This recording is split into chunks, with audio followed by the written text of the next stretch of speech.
Alright, testing.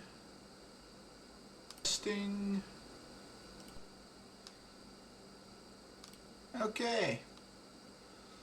Looks like everything's good to go, so let's get started. Alright, today, as I said, we will be discussing a series setting breakdown of the Frith Chronicles. It is written by Shami Stovall. It is a young adult series, but it's still pretty good, so just 1 second.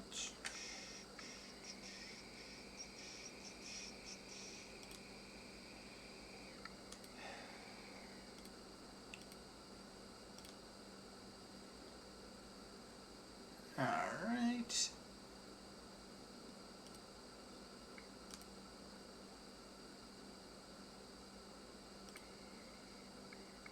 And there we go.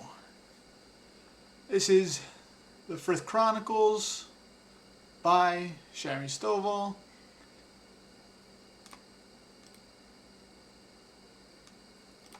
Alright. Now for the genre, it is a fantasy novel. I believe is the first series that I have done that is pure fantasy. It is not set in the modern times. Like I said, it is young adult. That doesn't mean it's not worth reading, though, even if you are older. It just means that it primarily focuses on teenagers as they grow into adulthood and the trials that they face at that time. For the length of the series, it is an 8-book series, and there is a short story collection roughly halfway through. I believe after book 5 is when it initially came out. And there is a sequel series. That is more of an academy setting series, but it is alright. That currently has 4 books published, and there are more still coming in that series. It is set in the future of the same story, but it follows a different group of people, though there are some cameos from the original cast. Alright, this setting, this is set more in the age of piracy. It is not a modern setting. It is more roughly equivalent to like the mid 1600s, maybe late 1500s. It's mostly, there's a lot of ocean-faring groups. It is not set in our world. The world is called Varden, though that is not actually mentioned until further world building in the sequel series. Some of the nations and places we visit is an island nation called Perfestiny. That's a major place. The primary island we visit there is the Isle of Ruma, and we also visit the capital of Fortuna. Alright. Also have one of the key players is the Argo Empire. That is the main empire that controls the majority of the continent, most closely located to these island nations. The capital city of the Argo Empire is called Thronehold. Now, it is fantasy, so that means that there is a magic system. It is more of a hard magic system, and it is based entirely upon what they call mystical creatures. Now, one thing to note is that this magic system clearly takes some sort of inspiration from Pokemon or possibly Shaman King, whereas mystical creatures do not are not automatically bonded to the magic users, but rather they are sought out and even though they're not captured, they have to be bonded with person to for that person to receive magic. What happens is each mystical creature has what is known as a trial of worth. Basically,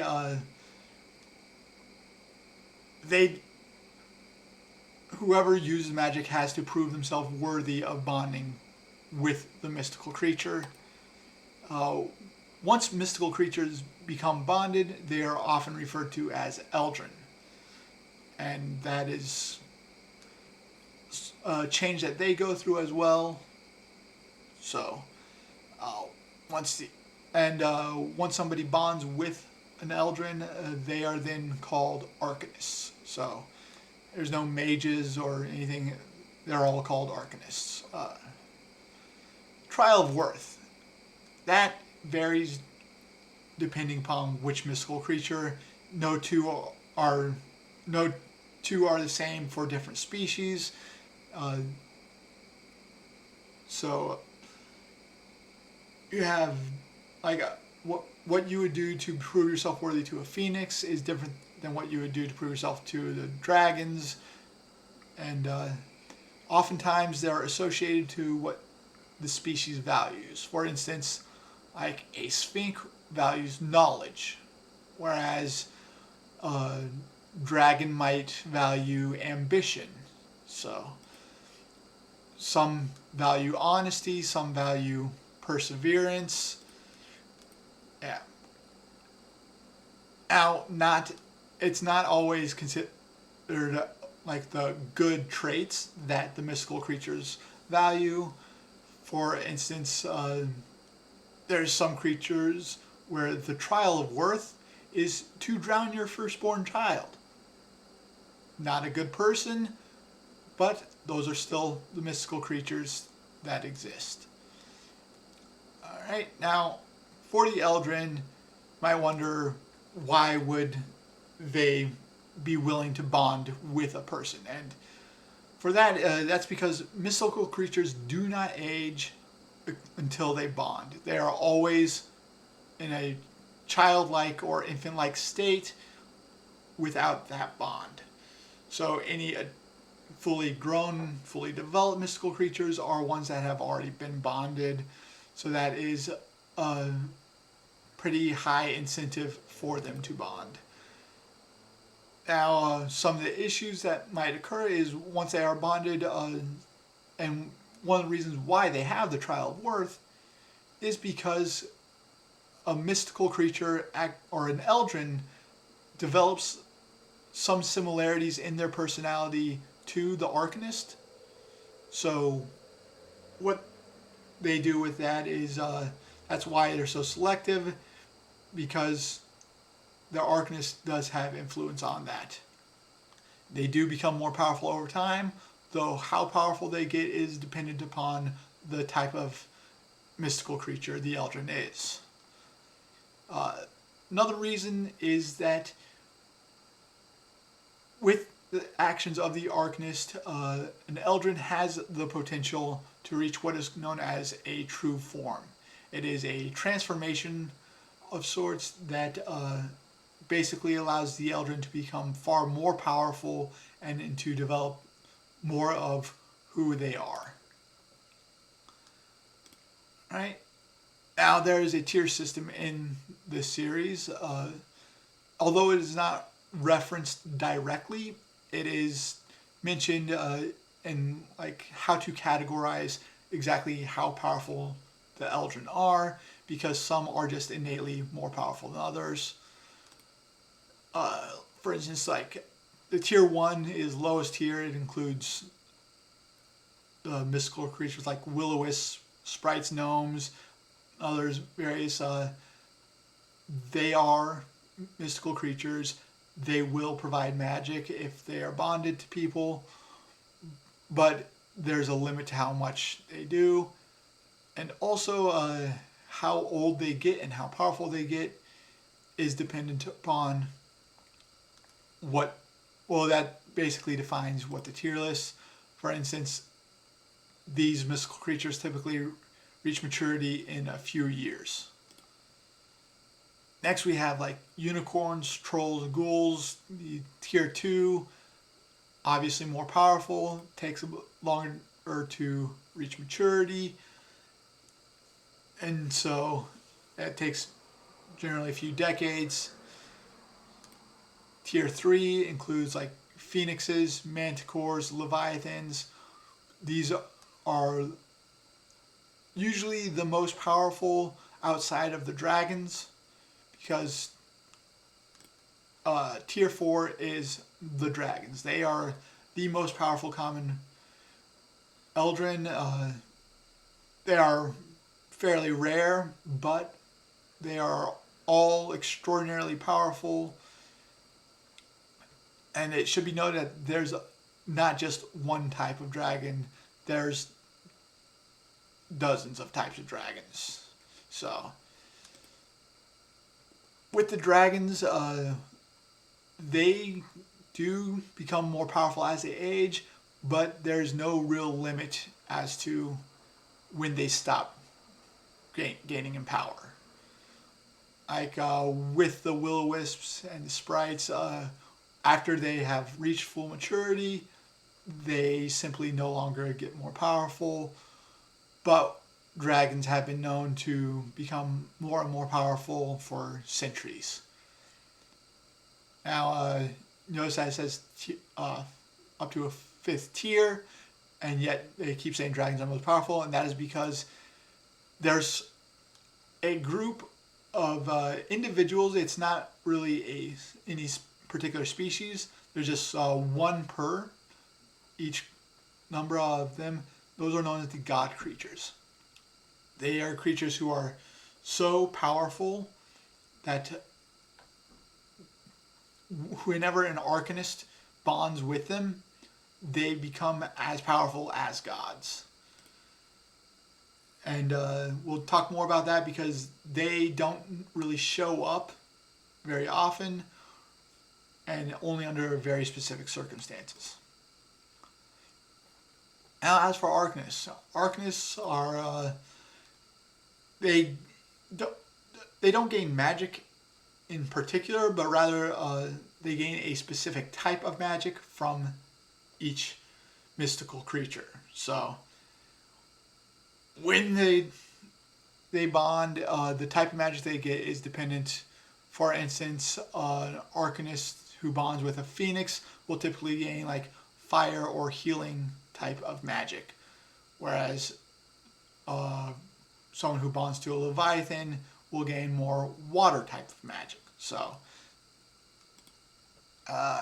one thing that is very beneficial is arcanists gain an extended lifespan that's oftentimes similar to the type of creature that they bond with. So bonding with a tier 1 eldrin might grant you a few years or decades, whereas bonding with a dragon might extend your lifespan by centuries. So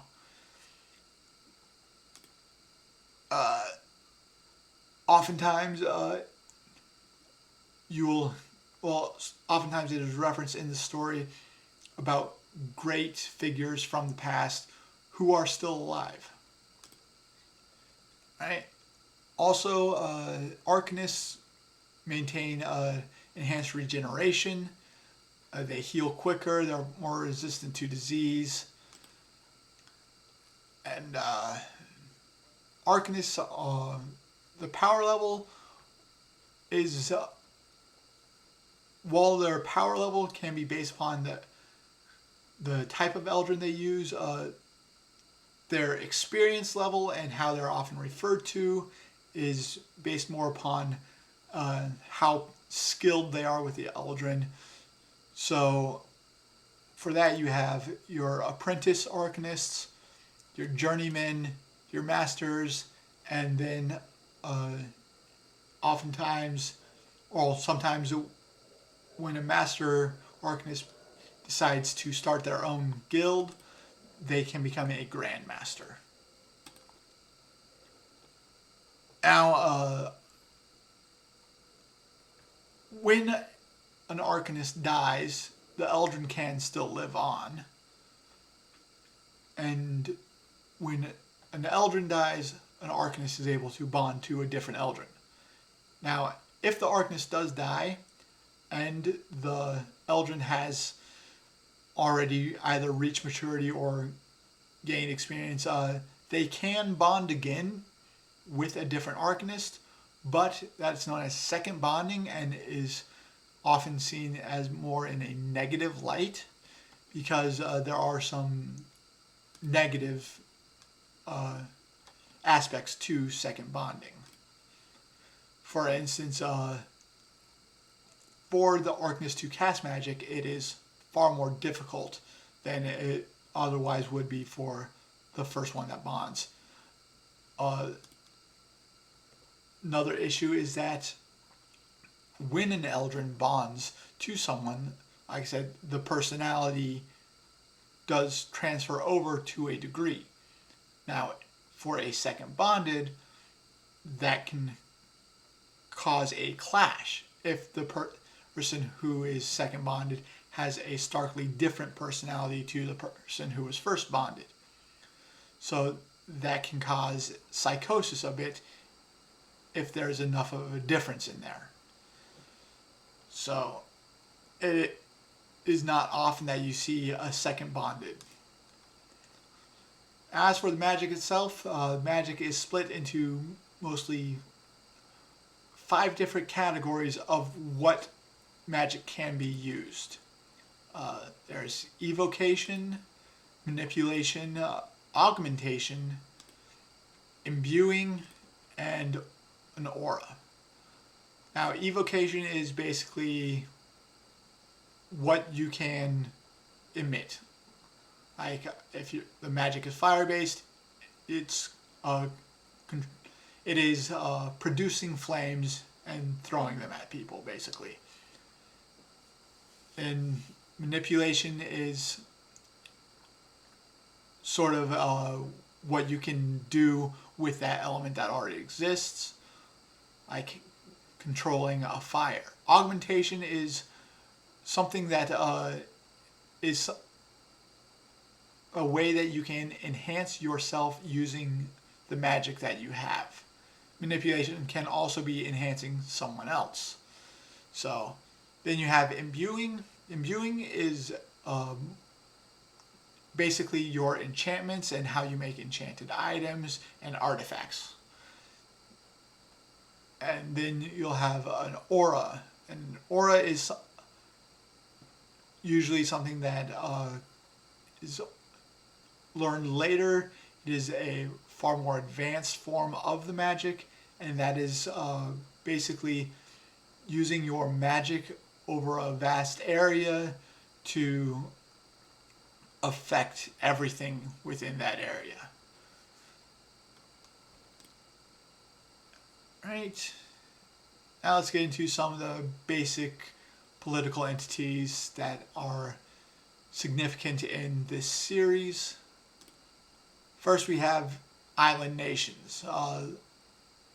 We don't really travel too far in the entirety of the world, but around the Argo Empire, which we will discuss a little later, there's islands in the vicinity, and they have split off from the main empire and formed their own island nations. I did mention the main one that we visit is the island nation of Prophestony, but there are others scattered throughout. Next, we have the Argo Empire, which I talked about earlier. That they control the primary continent that we're on. They are the primary political force, but they also they're not necessarily antagonistic, but they're also not necessarily an ally. So they are always to be treated with caution when dealing with them. Next, we have the Arcanist guilds. While they are not necessarily a political group themselves, they also work outside of the politics. So they're not bound to any single nation or polity. So that gives them freedom to cross nation boundaries and to work for whoever they want, while also not necessarily, well, it gives them that freedom without the obligation to any particular entity. And there's many of them. The one that we primarily deal with is known as the Frith Guild. That is the guild where the series gets its name from. And lastly, we have the Second Ascension. They are set up as the primary antagonists.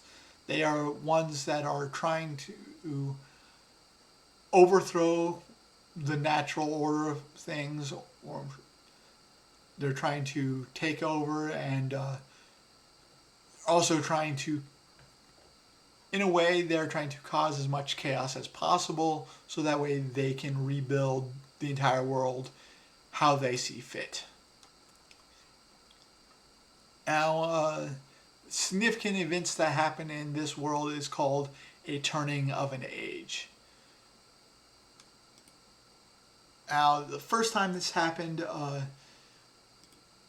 was called the Blight of the Sky, where magical stones basically started raining down upon Varden and causing chaos with the magic that was set up. It was causing a lot of problems, and it was such a significant change that is when the first god creatures rose up. And what that happened with them is they rose up and they were able to remake pretty much the entire world and to repurpose all of the stones that were falling from the sky into something that could be useful, and that is how they created star shards.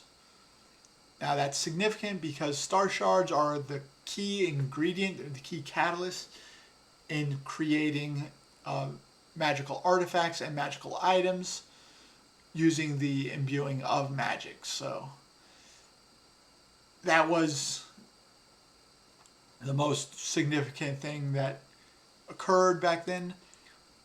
Now, the second turning has been intentionally brought about by the Second Ascension, and what they've done is they've created an arcane plague, which is a madness that infects both Eldrin and Arcanists, and it affects how they...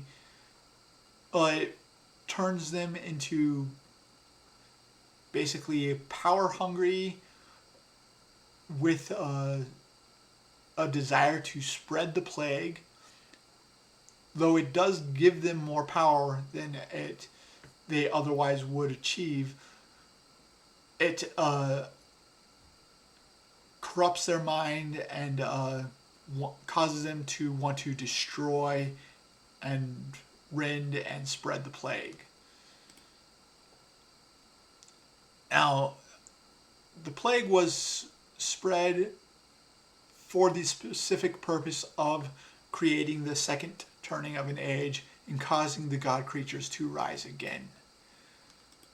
Now, the god creatures themselves, there's a total of 13 of them, and they each contain different aspects that they control, and or not necessarily control, but that they affect, and each aspect also can many of the mystical creatures are under sort of the aspects of the god creatures, so that grants them a vast amount of power.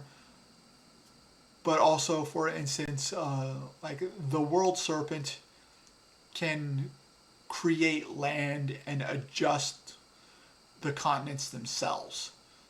So that gives it an extreme amount of power. Sky Titan controls the air. You have like just this is the kind of vast power that these creatures have at their command and that the Arcanists can use. So as for the first book, get into roughly spoiler-free setting. It's on the Isle of Ruma, which I mentioned before was in the Isle Nation of Perphestine. That's where the book begins, and then they move on to the city of Fortuna, which is where the main characters meet up with the Frith Guild, and that is where they join the Frith Guild. But a lot of it, the story takes place over the ocean, because the Frith Guild itself maintains its headquarters on the back of a mystical creature that has achieved its true form. So it is on a turtle, and it is just a turtle that is large enough to contain the entirety of the guild. So, main characters, first we have Volkswagen. He is our primary protagonist, even though it is a more of a group that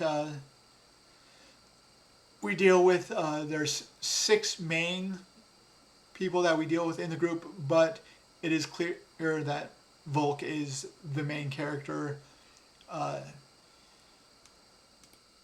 Yes.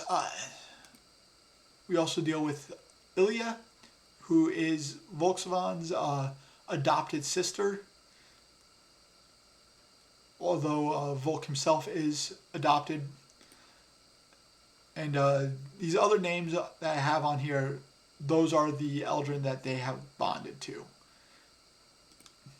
Next we get Zaxxas Rin, who is, he begins as not necessarily an antagonist, but more as a rival to Volk, though Zaxxas begins the story not respecting him so much.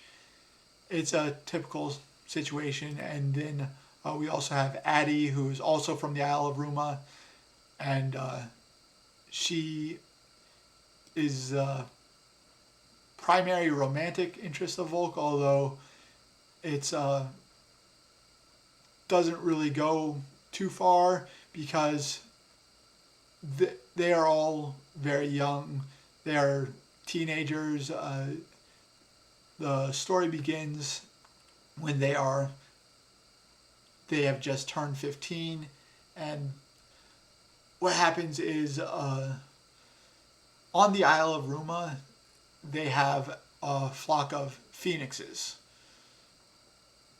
and every year or so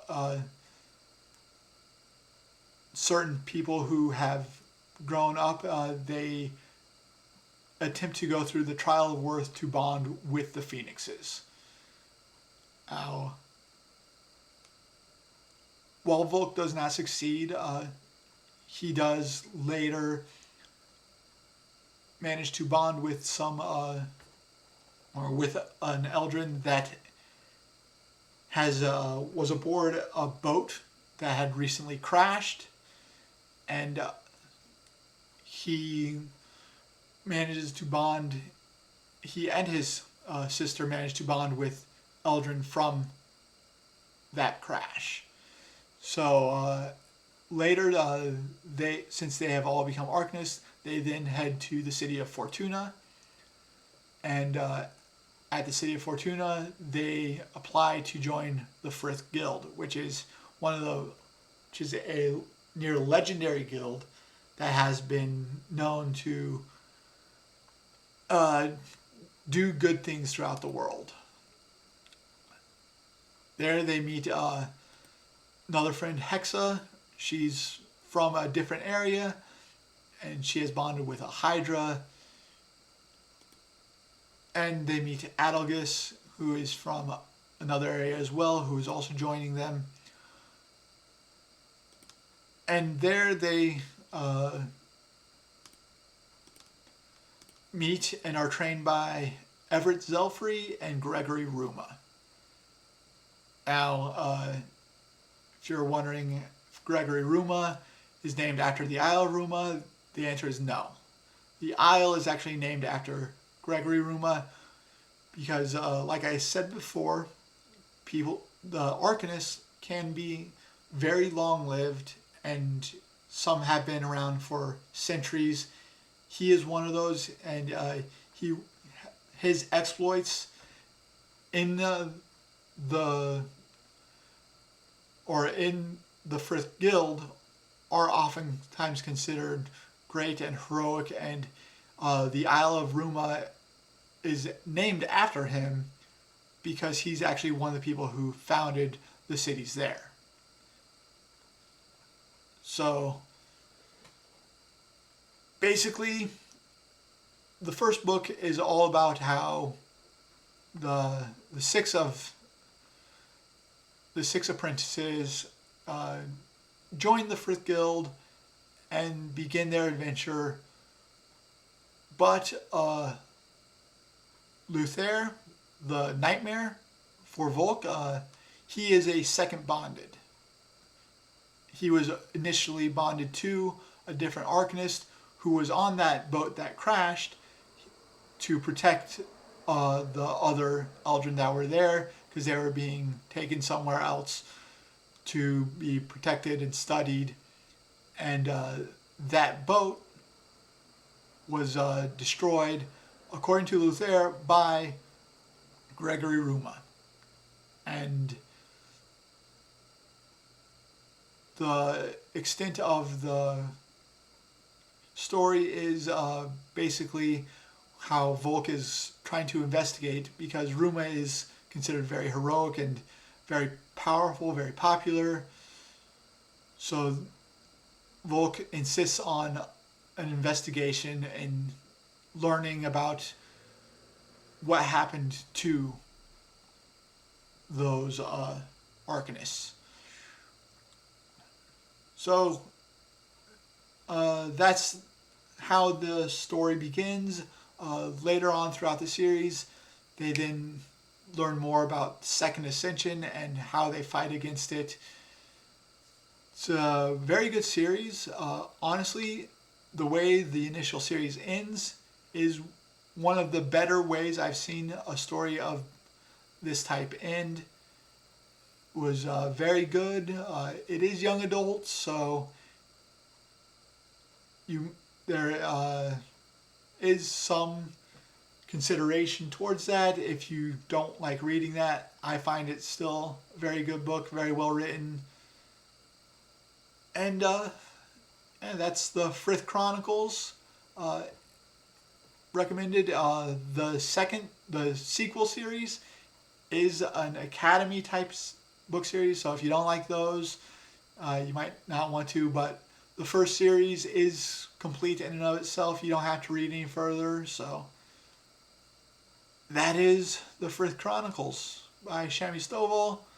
I have the link to her site in the description. There you have it.